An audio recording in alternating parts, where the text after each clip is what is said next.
Si vous nous rejoignez, merci de votre fidélité. Bienvenue. Mesdames et messieurs, voici les titres de votre journal. Comment renforcer l'efficacité des établissements publics administratifs? Le ministère du Budget compte sur la contribution des services des affaires financières. Les acteurs échangent autour des outils de bonnes pratiques budgétaires. On en parle dans un instant. Nous serons tout à l'heure à Téléré, dans la préfecture de Mali. La localité vient de bénéficier d'un centre de santé flambant neuf. Devant les autorités, les citoyens remercient le chef de l'État pour ce geste hautement salutaire. Et enfin, une plongée ce soir au cœur de la longévité extrême d'une super centenaire. Hélène Femoussou Leno a 119 ans. Une de nos équipes a rencontré cette dame qui aura résisté à tout. Reportage exceptionnel à suivre dans ce journal. Voilà pour le sommaire. Bonsoir à tous. Tout d'abord, cette audience au Conseil national de transition.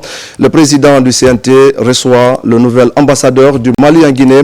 Une première visite ce lundi qui a permis aux diplomates maliens de réaffirmer son engagement à renforcer les liens d'amitié et de coopération entre Conakry et Bamako.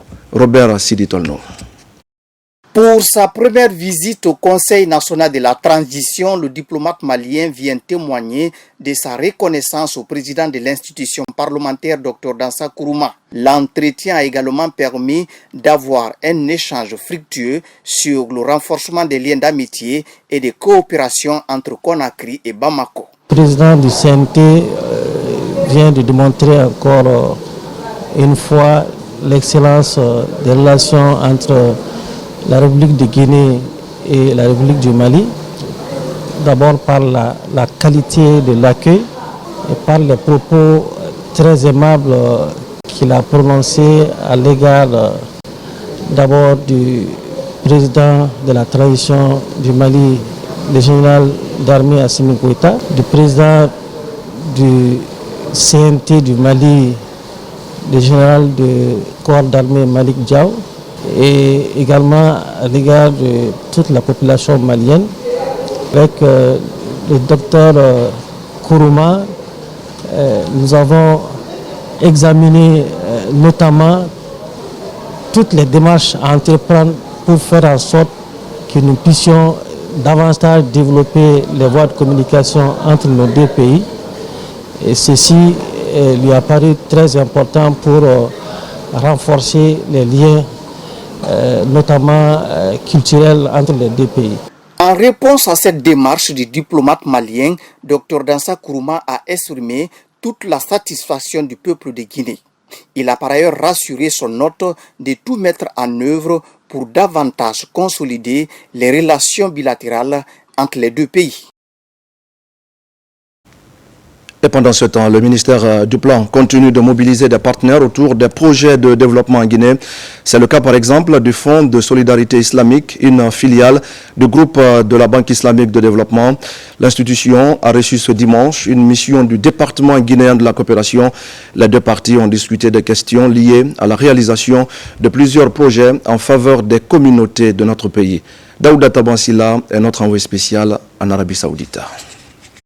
Sur les traces du ministre du Plan et de la coopération internationale, le directeur général du Fonds de développement économique et social FEDES et son équipe sont reçus au siège du groupe de la Banque islamique de développement, BID. Devant les experts du Fonds de solidarité islamique, Mamadou Bobo Diallo explique le but de la mission. Et cela fait suite aux différentes réunions que monsieur le ministre a eues et les négociations qu'il a eues avec madame la directrice pour la mise en place d'un grand programme sous-régional en Guinée du nom de HOPE qui s'appelle l'Espoir. Donc ce projet, on est très avancé là-dessus, ça va essayer de renforcer les capacités de nos PME. Et aujourd'hui, nous sommes là pour essayer d'approfondir les discussions avec cette institution. La seconde phase ou la seconde étape, c'est l'envoi d'une mission de cette grande institution amie de la Guinée à la République de Guinée pour essayer de préparer ce projet. Très satisfait de cette visite, le Fonds entend consolider cette collaboration dans une synergie de travail. avec tous les acteurs. La collaboration que nous envisageons de mettre en œuvre se classe très clairement dans une logique de synergie, de prise en compte de tous les acteurs de l'écosystème, de sorte à assurer une synergie globale pour que les initiatives que nous allons entreprendre ensemble puissent être mises en œuvre de la manière la plus fluide possible. Donc nous sommes satisfaits des échanges que nous avions eus et nous pensons qu'à partir de là, nous pourrons avoir des discussions et des échanges plus approfondis dans l'avenir lors de notre prochaine visite en Guinée. Au-delà du Fonds de solidarité islamique, le groupe de la BID reste de nos jours un partenaire de premier plan pour la Guinée. À date, le portefeuille de financement de l'institution s'élève à plus d'1,6 milliard de dollars américains. De l'Arabie Saoudite, nous allons prendre maintenant la direction des États-Unis d'Amérique où l'actualité est marquée aujourd'hui, vous le savez, par l'investiture du président Donald Trump. Le déclin des États-Unis est terminé. Ce sont là les mots du 47e président américain qui a donc prêté serment ce lundi en présence de centaines de personnes mobilisées depuis la rotonde du Capitole. 8 ans après un premier discours d'investiture, Donald Trump s'engage donc à rétablir la position des États-Unis dans le monde. Retour en Guinée pour parler de la qualification du processus budgétaire. Pour plus d'efficacité, le ministère du Budget met à contribution une centaine de chefs services des affaires financières des établissements publics administratifs. Un accent est mis sur la digitalisation. Il est surtout question, vous allez le voir, d'échanger sur des outils essentiels à la bonne exécution des budgets. Mohamed Seyar Souma. La réforme budgétaire touche les établissements publics administratifs. Ce sont entre autres les hôpitaux, les écoles et les structures sociales. Ces entités sont invitées à qualifier leurs prestations dans la préparation et l'exécution du budget. Un partage sera fait sur les différents outils déployés. Le ministère du Budget veut s'assurer de l'efficacité de ces cadres durant le processus. Nous avons pour cette année dans notre agenda, après avoir digitalisé en fait l'exécution du budget pour les services déconcentrés de l'État, notamment à l'intérieur du pays, nous voulons faire de même pour les EPA, donc la production des outils sur les livrables à produire tout au long de la mise en œuvre du calendrier budgétaire par ces structures-là. Mettre à jour les interventions des acteurs de la chaîne de dépenses, cela va sans doute profiter au département de tutelle qui espère améliorer le service rendu. Le respect des procédures par les SAF devient un passage obligé. Nos attentes, c'est d'abord une meilleure maîtrise de l'environnement du travail. Il faut que les gens sachent dans quel environnement ils travaillent, quel est le statut de la structure au sein de laquelle ils sont appelés à travailler, quels sont les autres acteurs avec lesquels ils vont interagir, notamment les directeurs généraux de ces établissements publics ou les directeurs des services, les contrôleurs financiers, les agents comptables et toute la documentation, les pièces justificatives qu'il faut réunir pour une bonne exécution du budget de l'État. Ces réformes dynamiques au niveau des services des affaires financières viennent conforter le budget 2025 aligné au programme Simandou. Le pilier 4 traitant des questions de finances intéresse le ministère du Budget. Partage d'expérience également à Mamou, au centre de discussion, un guide méthodologique de planification de la 3e génération. La rencontre mobilise les secrétaires généraux, les agents d'encadrement communautaire, ainsi que les receveurs des communes des 4 régions du pays.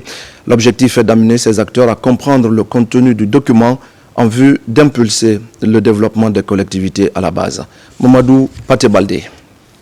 Le ministère de l'administration du territoire et de la décentralisation poursuit ses efforts pour doter les collectivités locales des compétences nécessaires pour impulser un véritable développement à la base.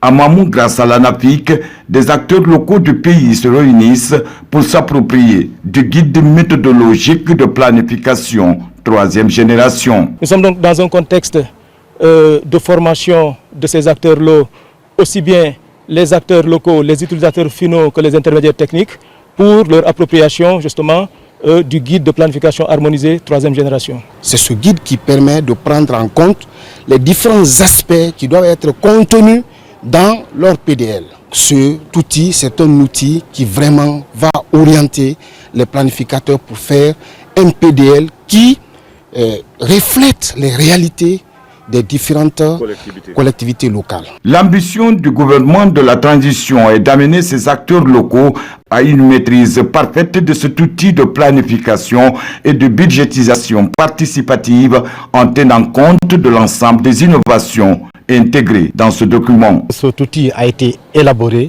et quand on réalise l'activité sur le terrain, ça permet à la communauté d'avoir un outil guide pour lui permettre de mettre en œuvre toutes ces activités dans sa communauté. Pour permettre l'atteinte des objectifs du développement durable ODD, il est nécessaire d'intégrer dans le guide de planification de nouvelles générations, d'élaboration des PDL, ces nouveaux défis et enjeux majeurs de développement durable.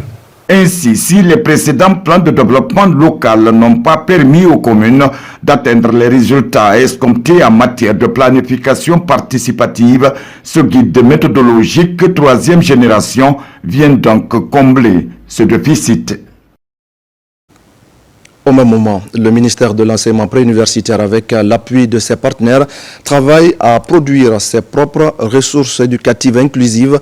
Et c'est dans ce cadre justement que se tiennent à Kindia les travaux du dialogue stratégique sur les ressources éducatives libres en Guinée. C'est un concept nouveau, mais très bénéfique pour la qualité de l'enseignement.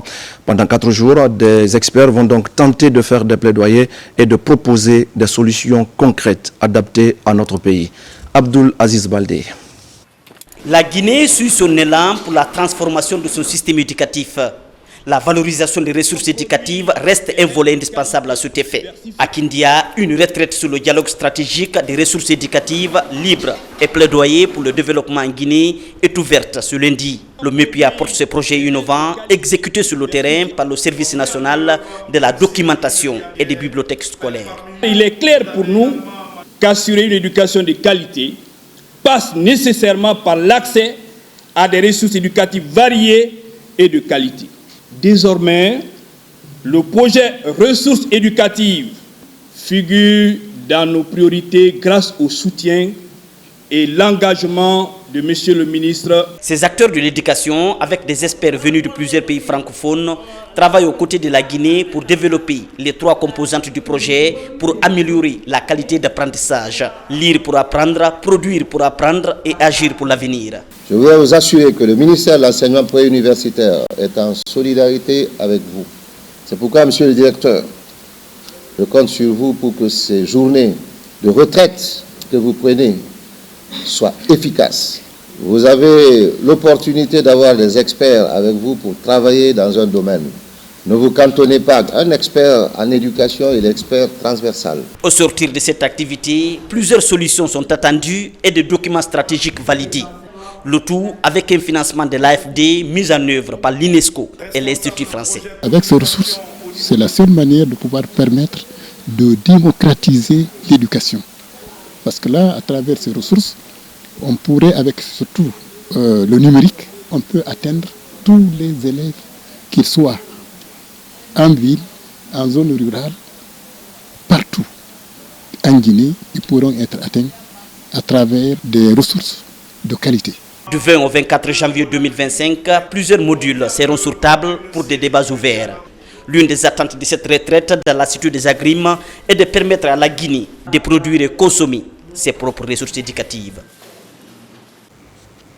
Un détour maintenant par la préfecture de Mali, précisément dans la commune rurale de Téliré. Les habitants de la localité sont gratifiés d'un centre de santé flambant neuf et entièrement équipé. C'est le ministre de la Santé, accompagné du gouverneur de l'Abbé, qui a procédé à l'inauguration de cette infrastructure sanitaire. Des explications à l'Abbé avec Mohamed Ampati Kamara et Tierno Maroufba. Située à plus de 80 km du chef-lieu de la préfecture de Mali, la commune rurale de Téliré. Malgré l'état défectueux de la route, le ministre de la Santé et sa délégation ont bravé collines et vallées pour se rendre dans la localité. C'est une commune rurale en fait qui se mobilise après la mise à disposition de son premier centre de santé. Construit et équipé, l'infrastructure sanitaire comporte une maternité, un bloc opératoire, un laboratoire et des salles d'hospitalisation. C'est le soulagement pour la communauté.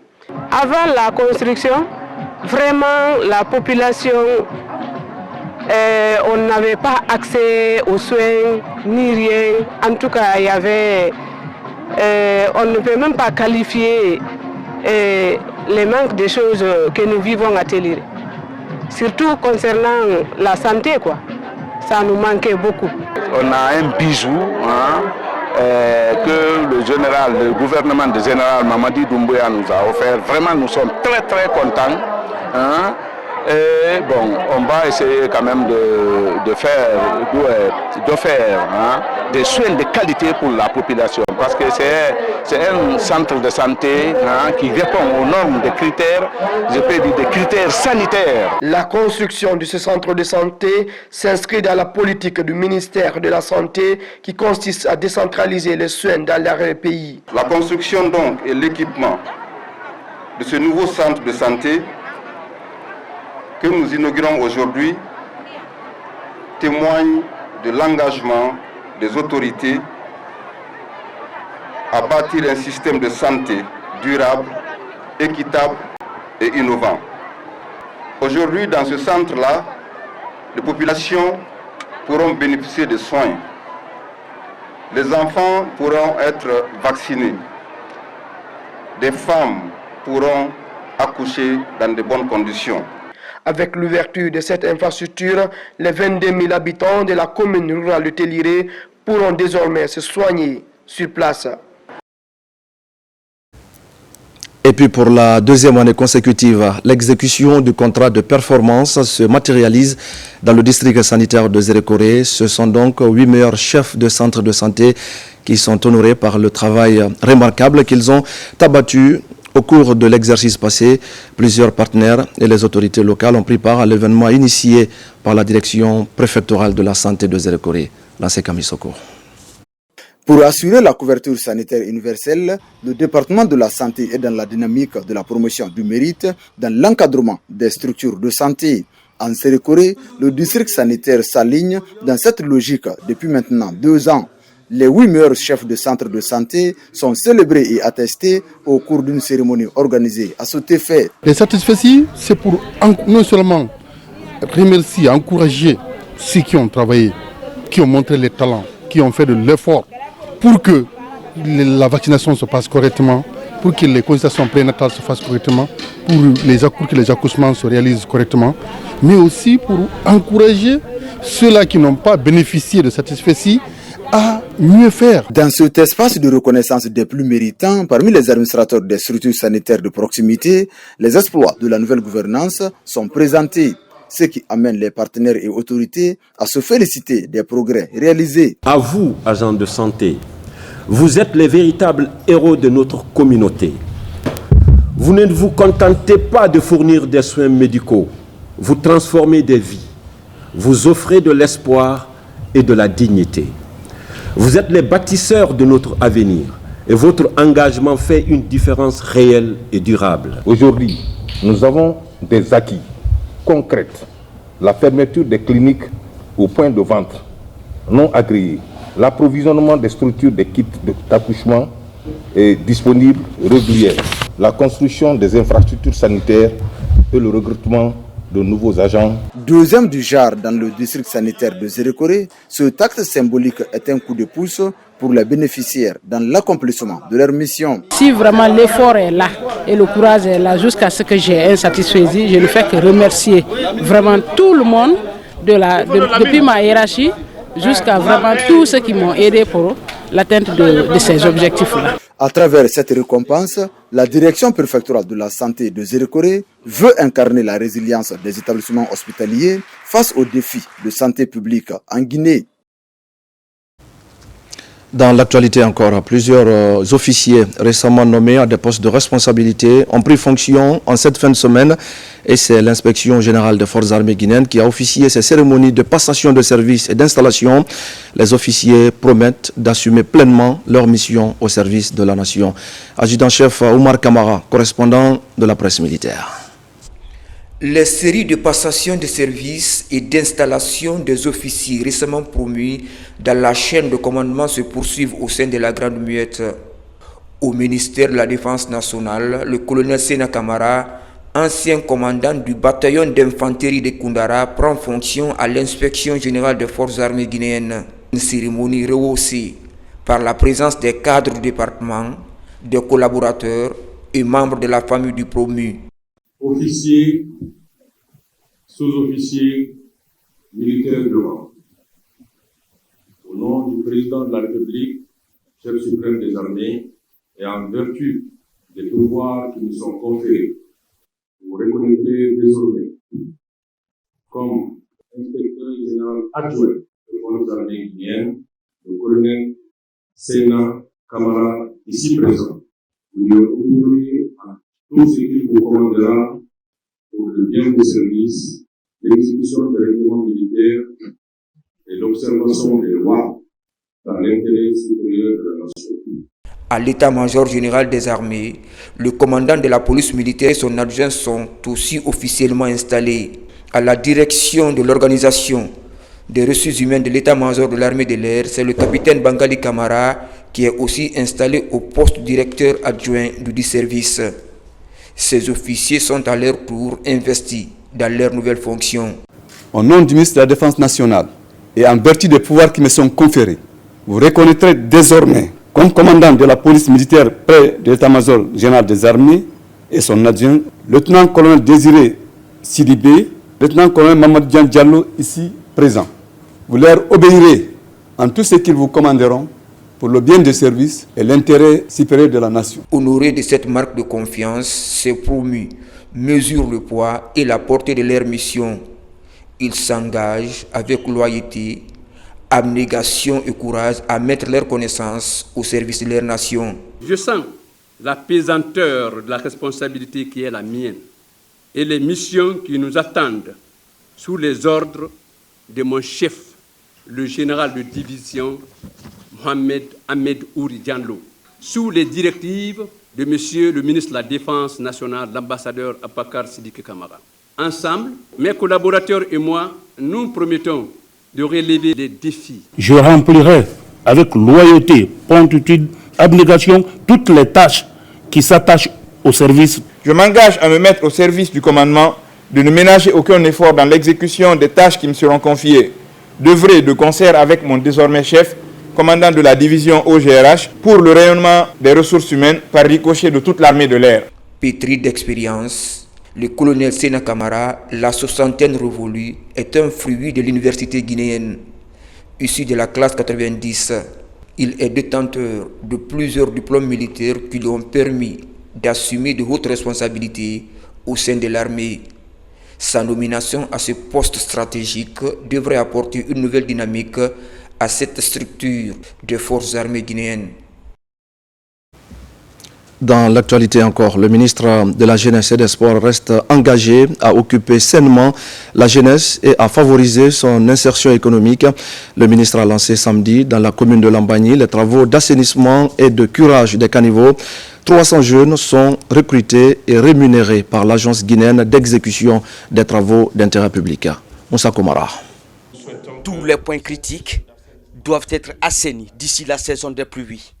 C'est par ces messages que le ministre de la Jeunesse et des Sports a procédé au lancement des travaux de curage des caniveaux dans la nouvelle commune de Lambagny. 300 jeunes recrutés par l'agence guinéenne d'exécution des travaux d'intérêt public pour l'emploi vont assurer cette opération. L'AGETIP a déployé des superviseurs en collaboration avec la commune et la direction communale de la jeunesse. Donc vous devez suivre les instructions de ces encadreurs-là pour travailler bien. Cette activité temporaire offre l'occasion aux jeunes de se faire des revenus et d'être occupés sainement. L'approche est baptisée Haute intensité des main-d'œuvre à Chimo. Les programmes IMO sont une réponse à la problématique de l'emploi dans notre commune en offrant aux jeunes une chance de travailler sur des projets d'envergure tout en recevant une rémunération juste de leur travail. Chaque bénéficiaire sera doté d'équipements de protection individuelle par la GTIP. Durant la campagne, Les râteaux et balais vont repasser dans tous les coins des 4 secteurs de la nouvelle commune de Lambagne, l'une des plus chics de Conakry. Nous voulons faire 0 moustique à Lambagne. C'est ça notre choix, parce que c'est ce que le président du bureau du conseil a toujours souhaité pour que Lambagne soit 0 moustique. Dans cette nouvelle commune, le ministère de la Jeunesse espère engager un faisceau d'action pour améliorer son attractivité, mais aussi et surtout repousser les limites des jeunes dans l'entrepreneuriat pour réduire la vulnérabilité. Nous avons aussi rentré dans le pavage des routes et ça sera exactement des chantiers écoles où nos jeunes, ceux qui vont participer à ce programme, vont permettre de faire les routes secondaires, ils vont y apprendre et après ils vont aussi avoir quelque chose en main. Cette opération d'assainissement va durer des jours et des semaines. Elle sera couplée à une campagne de sensibilisation des ménages. Vaste opération d'assainissement également le long des artères principales de l'axe Bambeto-Amdanlaye. L'initiative vient des femmes leaders de l'axe pour le développement. Elles s'engagent ainsi à lutter contre l'insalubrité et contre les maladies d'une part et de l'autre à accompagner les initiatives du président de la République. C'est un reportage de Moussa Bangoura. Les citoyens de l'axe se mobilisent pour lutter contre les autres dans leur quartier. Munis de balais, les femmes de l'axe ont touché les artères principales de la route Le Prince. Reparties en plusieurs groupes de travail, ces femmes entendent accompagner le président et son gouvernement dans les actions de nettoyage. Nous nous engageons à accompagner et préserver les acquis de la transition. Désormais, nos enfants ne seront plus manipulés à des fins politiques. On veut vraiment que Bambeto, Amdanlaye et Dar Salam changent d'image. En tant que marraine du mouvement, je suis très contente d'être là. Je suis très contente que ces femmes aient l'idée aujourd'hui de dire qu'elles sont fatiguées, que c'est fini les jets de pierre, qu'on continue avec le général et que la paix règne. En plus de l'assainissement des lieux publics, ces femmes s'engagent à prôner la paix et à sensibiliser la jeunesse à la non-violence. L'initiative vient des femmes leaders de l'axe. Avant, les gens de l'axe ne comprennent pas, mais actuellement, ils ont compris et adhéré le président Mamadi Doumbouya. Vous voyez la foule qui est sortie aujourd'hui sur l'axe, dont on est venu pour les accompagner et ils ont montré leur volonté. Ce coup de balai a mobilisé les femmes de Bambeto, Dar Salam 3 et Amdanlaye 1. Le but est de lutter contre les maladies liées à l'insalubrité. Dans l'actualité encore, les travaux d'aménagement des routes secondaires dans certains secteurs de la commune de Sanoya, kilomètre 36, se poursuivent. Les citoyens sont très réconfortés par ces actions qui visent à améliorer leurs conditions de vie. Et ils se sont donc fortement mobilisés pour exprimer leur reconnaissance à l'endroit du chef de l'État et de son gouvernement. Sur place, on fait le point avec Mangué Dantoumassouma et Souleymane Kondé. Dans un passé récent, la circulation sur ces routes secondaires était un parcours de vrais combattants. Aujourd'hui, grâce à la vision du chef de l'État et de son gouvernement, cette localité bénéficie des travaux de réparation des principaux axes routiers.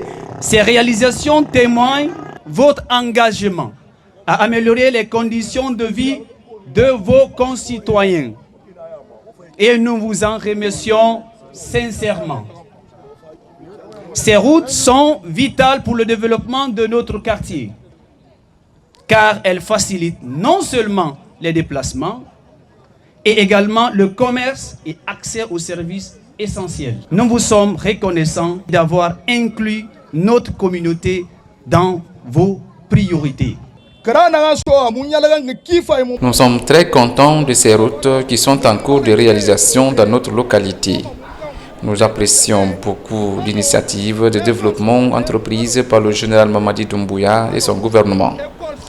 Autre appel, c'est de nous venir en aide pour la réalisation de la maison de la jeunesse, de l'hôpital et les écoles. Une fois achevé, le secteur de Sugueta qui abrite ces travaux pourrait être une contournante qui aiderait à la fluidité du trafic routier sur la nationale numéro 1 au niveau du PK36.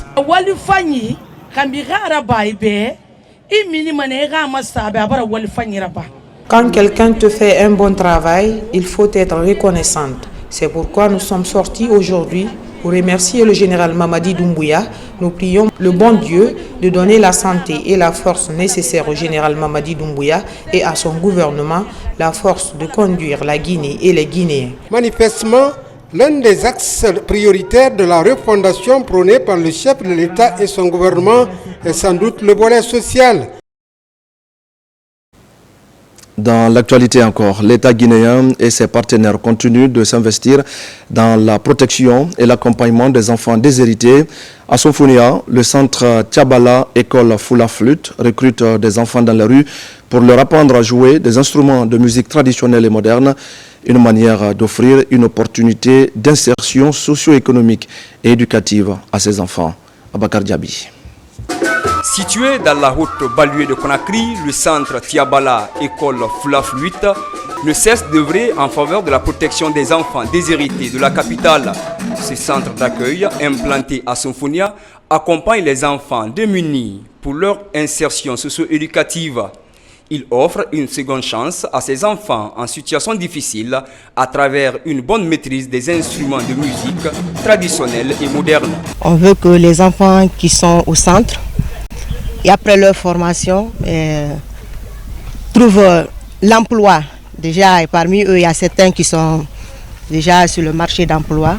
On veut vraiment les trouver des postes, un emploi durable et pas seulement rester au centre et être des moniteurs, des formateurs au centre même, parce qu'il y a certains qui sont aujourd'hui formateurs ici. Avec les moyens de subsistance économique du bord, ces encadreurs et leurs partenaires mutualisent leurs interventions pour créer un environnement propice d'apprentissage pour les enfants. Ce don de vivre vient à point nommé pour offrir du sourire aux enfants. C'est une œuvre de l'association Colibri 224 implantée en France. Ce n'est pas forcément une question de don, c'est plutôt en perspective ces enfants-là en termes d'insertion, comment le Colibri peut intervenir. Dans l'avenir, nous souhaitons, que ce soit pour le centre et d'autres en tout cas institutions, nous souhaitons nous implanter, en tout cas faire des partenariats en Guinée, développer des partenariats, d'où en tant que chargé de projet, je suis en train de développer l'association.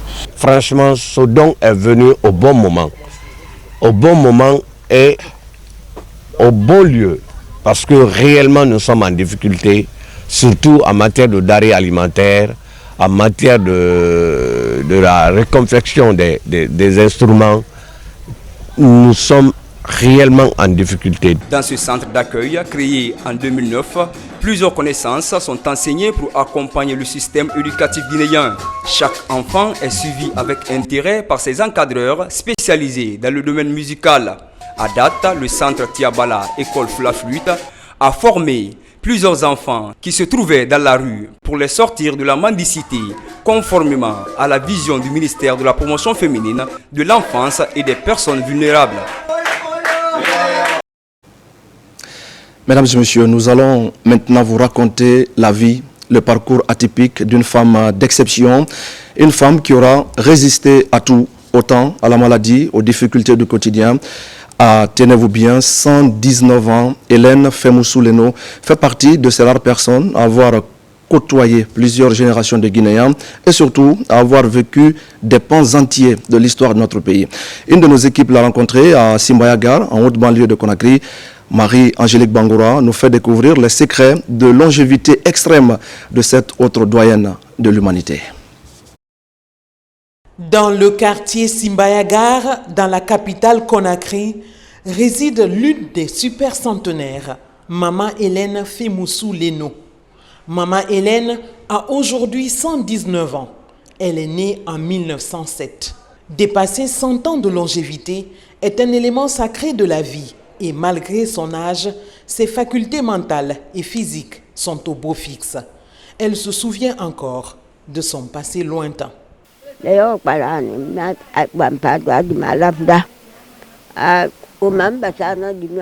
de mes souvenirs était l'avion. J'étais toute petite lorsque le chef de canton d'alors nous avait expliqué qu'un jour, il y aura un véhicule qui allait sillonner le ciel. Le jour où on avait vu cet avion, on courait, on essayait de le suivre toute innocente et on était content avec nos amis.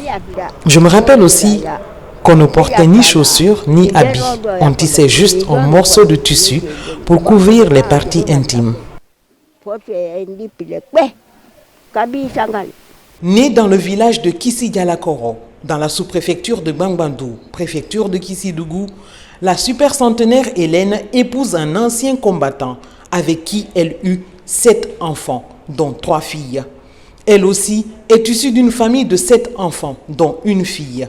C'est elle, la seule fille de ses parents. Pour elle, la grâce de Dieu s'est répandue dans sa vie dès les premières heures. Elle se souvient encore de sa vie de jeunesse.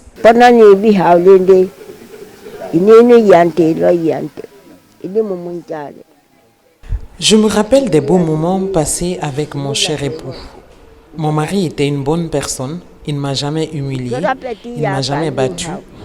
Il s'est toujours occupé de moi jusqu'à sa mort en 1990. Il m'avait honoré lorsqu'il a apporté une dot considérable à mes parents, 7 bœufs pour me marier. Il avait tenu toutes ses promesses devant mes parents. Et ça, c'est quelque chose que je ne vais jamais oublier en tant que femme. Cette super centenaire atypique a vécu le temps colonial, le temps du premier régime jusqu'à maintenant. Elle a 7 enfants, 11 petits-enfants et 16 enfants de ses petits-enfants. Un long trajet de sa vie qui lui permet aujourd'hui de jouir de l'amour de ses enfants et petits-enfants. Je ne l'ai jamais remarqué comme ça faire du mal. Souvent, même je venais avec mes amis, on vient comme ça, donc on nous prend sur le même pied d'égalité avec les amis, même si je ne suis pas là. Des fois, quand il finit de préparer le café, il donne aux voisins, le manger comme ça. Depuis que j'ai connu notre maman Hélène, ça a été une joie pour l'encadrer, pour partager avec elle la parole de Dieu et puis prier de temps en temps. Ce qui a été même des fois très bouleversant, c'est sa motivation à suivre le Seigneur, à marcher par la foi. Un jour, quand on est venu à l'église ici, elle s'est approchée de moi et dit, pasteur, dis à Dieu, je veux partir maintenant, de me prendre. J'ai dit, ah maman, je ne peux pas dire ça à Dieu maintenant parce que nous, on veut encore que tu sois parmi nous, car c'est la volonté de Dieu. 119 ans, mais la voix de Fémoussou reste encore suave. Sa foi en Dieu est inébranlable. Selon elle, c'est ce qui lui a valu cette longévité. Elle peut même fredonner quelques mélodies, cela faisant partie de sa joie de vivre et d'action de grâce pour sa vie.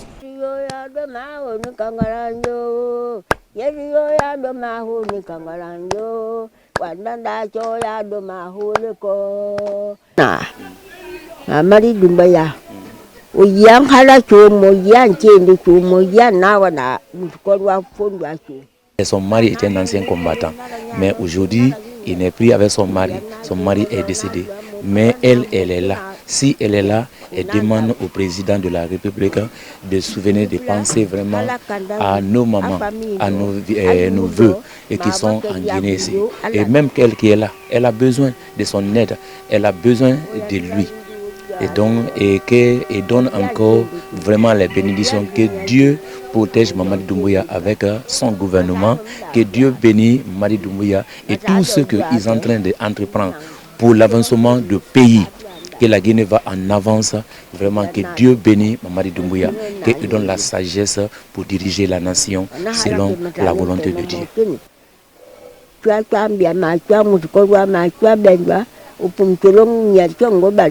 L'une des super centenaires, Maman Hélène Fémoussou Leno, ne manque pas ses obligations religieuses à l'Assemblée de Dieu de Simbayagar. Elle se fait entourer par les fidèles, les voisins et toute sa famille. Aujourd'hui, elle fait partie des doyennes de l'humanité, même si elle ne figure pas dans le Guinness World Records. Et mesdames et messieurs, celle dont on va parler à présent n'aura pas vécu 119 ans, mais elle aura consacré une grande partie de sa vie au service de la Guinée et de son développement. Nous allons prendre la direction du Palais du Peuple pour les échos du symposium en hommage à Hadja Mariam Kamara, des moments d'émotion qui ont permis au grand public de rappeler l'itinéraire de celle qui fut ministre de l'Agriculture et de l'Élevage et directrice générale de la Société guinéenne de palmiers à huile et d'EVA, Fodé Kamara. Au lieu de l'histoire de la République, la salle des congrès du Palais du Peuple a ouvert ses portes pour accueillir du beau monde avec aux premières loges les ministres de la République et autres grandes personnalités. Du beau monde mobilisé pour rendre un vibrant hommage à Hadja Mariam Kamara, ancienne ministre de l'Agriculture et du Commerce. Dans une atmosphère empreinte de solennité, de gravité et d'émotion, la nation a tenu à honorer la mémoire d'une femme de conviction et d'action. Une ministre de la République qui a consenti d'énormes sacrifices pour l'éclosion et la survie de l'agro-industrie en Guinée, sans oublier d'autres réformes majeures pour le rayonnement du secteur agropastoral. Dès l'annonce de son rappel à Dieu, j'ai été instruit par le président de la République, chef de l'État, ainsi que le Premier ministre, chef du gouvernement, pour que toutes les dispositions idoines soient prises pour le rapatriement du corps, ainsi que ce symposium et l'inhumation qui va suivre. Dans les années 80 et 90, Hadja Mariam Kamara a été témoin des premiers pas de la Sogipa, société guinéenne de palmiers à huile et d'EVA, un fleuron de l'agro-industrie où la défunte directrice générale, affectueusement appelée Mariam Sogipa, a gravi tous les échelons. C'est ainsi, en 1990, elle fut affectée à la Sogipa comme responsable de la filière corps gras. Grâce à sa capacité managériale, elle assumera les fonctions ci-après. En 1991, coordinatrice. En 1993, directrice générale adjointe. En 1994, directrice générale par intérim. En 1996, directrice générale de la Sogipa jusqu'en décembre 2018, date à laquelle elle fut nommée ministre de l'Agriculture, puis ministre du Commerce en janvier 2021. Pleine d'empathie et très imbue du sens de l'autre, Hadja Mariam Kamara a tissé sa toile sociale de Djeké à la lisière de la frontière avec le Libéria jusqu'à Conakry à l'université Gamal Abdel Nasser. Un temple du savoir où la défunte a décroché son diplôme en chimie alimentaire. Depuis les bancs de l'université, l'ingénieur chimiste Mariam Kamara a su bâtir avec une générosité rarissime un cercle d'amis pour l'éternité. Ta générosité ne date pas d'aujourd'hui. Tu as toujours été celle qui partageait tout jusqu'à te priver. Tu aimais voir les gens heureux autour de toi sans distinction aucune. Tu étais tout simplement une Guinéenne dont les amis se retrouvent dans les 4 régions naturelles. Ce lundi 20 janvier, sur près de 2 heures d'horloge, la nation, dans sa diversité, a regardé dans le rétroviseur pour remonter le temps et exhumer le parcours atypique d'une dame d'une hauteur de vue et d'une grandeur d'âme exemplaire. Aujourd'hui, on est là pour lui rendre hommage. Je sais que de là où elle est très heureuse. Elle est contente de voir que tout se passe bien au niveau de ses funérailles. Elle nous sourit, tant qu'on parlera d'elle, elle sera dans nos cœurs. Donc je prie vraiment que le Seigneur lui pardonne tous ses péchés, l'accueille dans son paradis éternel et nous fortifie. Le président, le général Mamadi Doumbouya, dès l'annonce de cette triste nouvelle, il s'est immédiatement mobilisé, épauler la famille dans cette épreuve douloureuse. Témoignant ainsi de sa profonde considération pour Hadja Mariam et son héritage, nous tenons à le remercier tout particulièrement pour avoir veillé à ce que la dépouille de Hadja Mariam soit rapatriée avec tous les honneurs qu'elle mérite. Tous ceux qui l'ont côtoyé sont unanimes là-dessus. Feu Hadja Mariam Kamara était né sous une bonne étoile. Depuis plus de 3 décennies, elle a bénéficié d'une place de premier plan au sein de l'administration guinéenne, jusqu'au poste stratégique de ministre de la République. À Forêt-Karia, après la prière à la mosquée préfectorale, Hadja Mariam Kamara a rejoint sa dernière demeure dans le caveau familial au quartier Fatako, dans la commune urbaine de Forêt-Karia. Merci à Fodé Camara, que l'âme de la défunte repose en paix. Amen. En plus bref et en image, à Bessia Centre, plusieurs concessions sont parties en fumée cet après-midi. Malgré l'intervention des riverains et des sapeurs-pompiers, l'incendie a occasionné la mort de 2 enfants, entraîné plusieurs blessés et d'importants dégâts matériels. Nous reviendrons sur ce sinistre dans nos prochaines éditions d'information.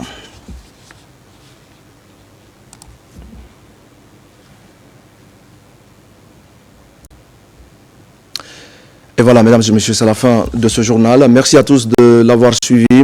Je vous retrouve demain pour d'autres actualités de la Guinée, notre paradis terre de richesse et d'innovation. Mais d'ici là, je vous souhaite à tous de passer une belle soirée en compagnie de nos programmes.